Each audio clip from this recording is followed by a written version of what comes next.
Hello adventurers, and welcome back to my channel. Now, if you've been watching my channel for very long, today is going to be a video that kind of makes sense. Today we're going to be unboxing something and using something that really has an impact here on the channel. However, there's a story behind it, and if you've been watching for a while, you kind of have already seen this story. When I was in Colorado, I was enjoying the beauty of the outdoors, and with that, I was doing a little bit of creative droning for the channel here, and I was really enjoying myself until the wind picked up a bit. Whenever it picked up, it took the drone, which is a pretty lightweight drone, and it kind of carried it into an area where it was having to fight the wind even more. Now, as it fought the wind, the battery started to fail because, well, it's not designed to do that for that amount of time. And so I was trying to safely find a way to bring it down, and well, it just wasn't happening. It did ultimately end up finding a home. Unfortunately, that was 50 feet up in a really tall tree. Now, I was super sad, obviously, but I really like the effect of the video that can be created through using a drone. And so I knew I wanted to make sure that I had one in hand going up to the Pacific Northwest. So today, guys, I'm going to be sharing with you this guy. I'm super happy to introduce the DJI Mini SE. Now, many of you had already asked me what kind of drone I was using. So I was using a Mini before, and there's a few reasons that I chose the Mini initially, but this right here is the main reason. 249 grams. What does that mean? That means that this drone is lightweight and can easily navigate around and does not require you to go and register it, which is very nice. It's considered to be a hobby drone, so it's not one of those big boys. And initially the reason why I wanted this one was because it was small and I didn't feel like it was that big of a deal if something horrible happened to it in comparison to the one of big guys, you know? But at the same time, it kind of makes sense. I have about 35 square feet in the back end of my van, and so some of those bigger drones take up quite a bit of storage space. But this guy, as you can see, fits into this tiny box, and I actually have a carrying box which is a little bit smaller than this even. So let's go unbox this and I'll show you what's inside, and I'll tell you a little bit more about why I like this, and then we'll get to flying it. Now, before we get too far into this is the case that I had for the initial drone, and as you can see, it's just a nice size case. It's just a little bit larger than my hand. So if I was setting my cell phone down here, it's about the length of a 12 plus, and then about the distance of a 12 plus about 3 inches. So nice and manageable. Inside, there's enough room for everything. This is where the drone initially sat, and sadly, this is the only piece of that drone that I have left. I also have the joystick controllers right here, and with this, they fold out, and then you place your phone in here, and then you use it to navigate around using these little joysticks. Also, I have the battery charging pack where I had 3 batteries, and well, now there's 2. And then there's also the cords that go along with this. So everything can fit easily into this tiny case. Now, whenever I purchased mine, the SE was not available. So this is going to have a few small differences to it, but let's just go ahead and open this box up and get a good sneak peek as to what's inside.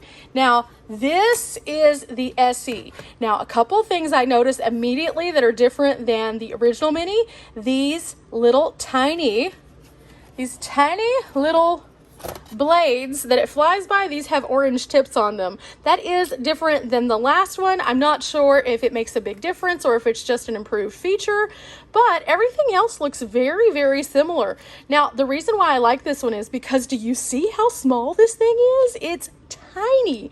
And so it's super easy for me to, again, carry just about everywhere. Let's see if there's any difference in the controller as we open it up. Okay, so this is the controller now. This does look a bit different. It folds out, and again, this is where your phone would go. And oh wow, I just don't know if it's because I haven't used this one as much, but this appears different. In fact, it feels and looks a little different. Let me show you. Now, side by side, obviously this is the new one with the sticker, and then this is the older one.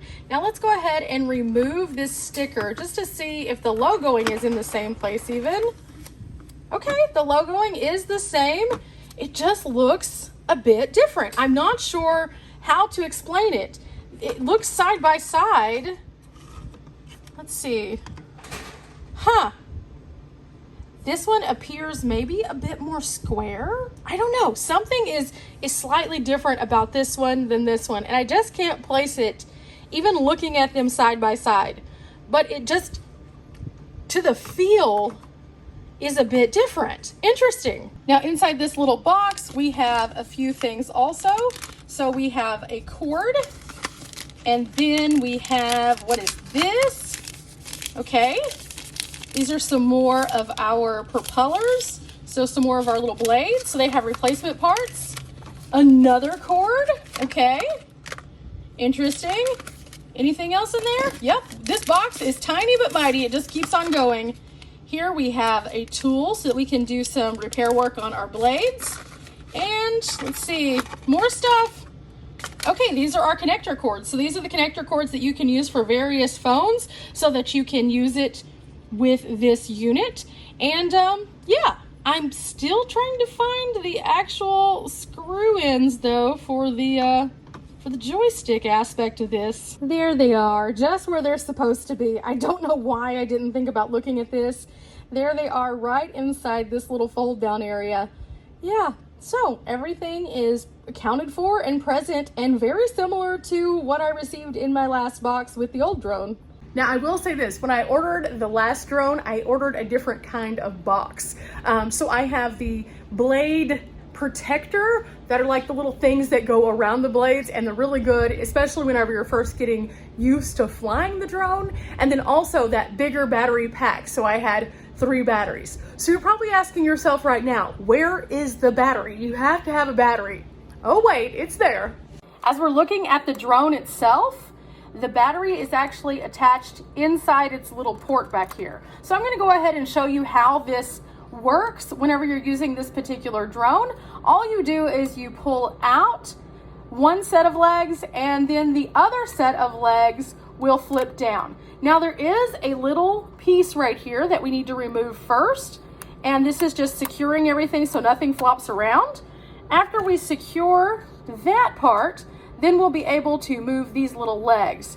It's on here pretty tight though, so we're trying to be careful to not damage the little propellers. After that's done, then watch this, guys. Boom, boom. And then suddenly the drone now looks like it's a big flying X. And as you can see, it's about the size of my palm here, and then kind of sticks out just a little bit. Inside this section right here, this is where the battery lives, and you can easily pull it out. Now this battery is a bit different than my other batteries. Let me show you. Now when we're looking at the new battery, it's super lightweight. It's obviously a gray color, and then this is the other one. It was black, and it feels a bit heavier. So that's kind of an interesting difference between the two. The battery shaping looks a little bit different also. You can see that the gray one looks a little bit more square in shape. This one looks a little bit more rounded. So this could be very interesting. Now I am also going to see if I can still use these batteries or if I can only use this battery, because if I can still use these, that's going to be awesome. Although this one right here has an improved life, so it's going to last a bit longer and again be a little bit less heavy. So these would be my backup batteries now. Best way to find out is to see if it fits. Now these are like a little puzzle piece, and it doesn't look like this fits. Okay, so the charging point is a USB-C, and they do have that cord included. So I'm gonna go ahead and plug this in and update all of my firmware. And then the next thing that you see will be me showing you how this guy works.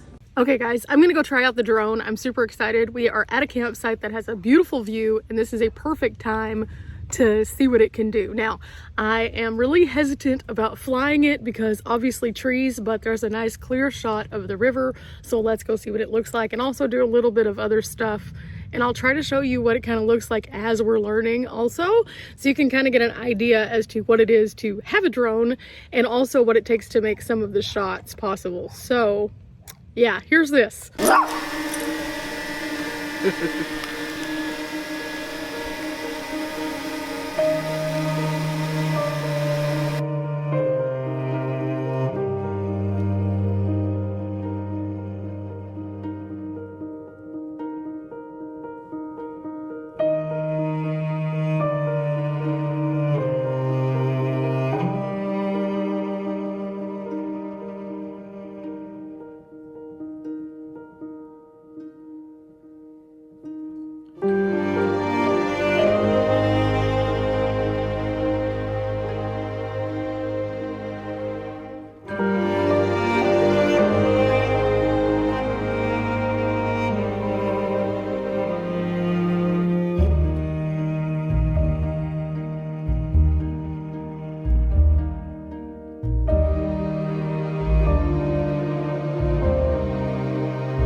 Well, guys, that turned out pretty good. I'm actually pretty pleased with the overall results of this, and we were pretty far up there.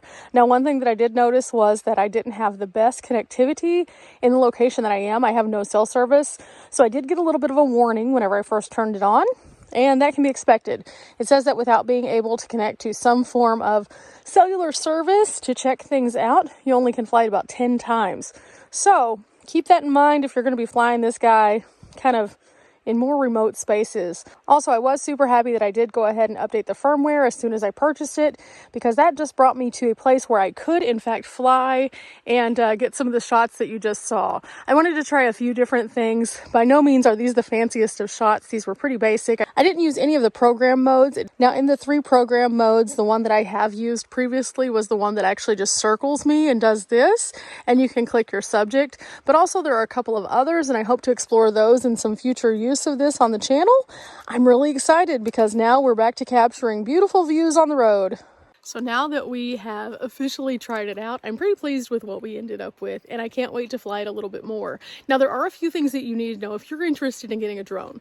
First and foremost, you can't fly these just everywhere. Even though this is the lightweight drone that doesn't require you to have a special permit or any kind of training or anything like that, there's a lot of places that you still can't fly a drone, such as national parks. That's a big no-no, guys. Don't even attempt it.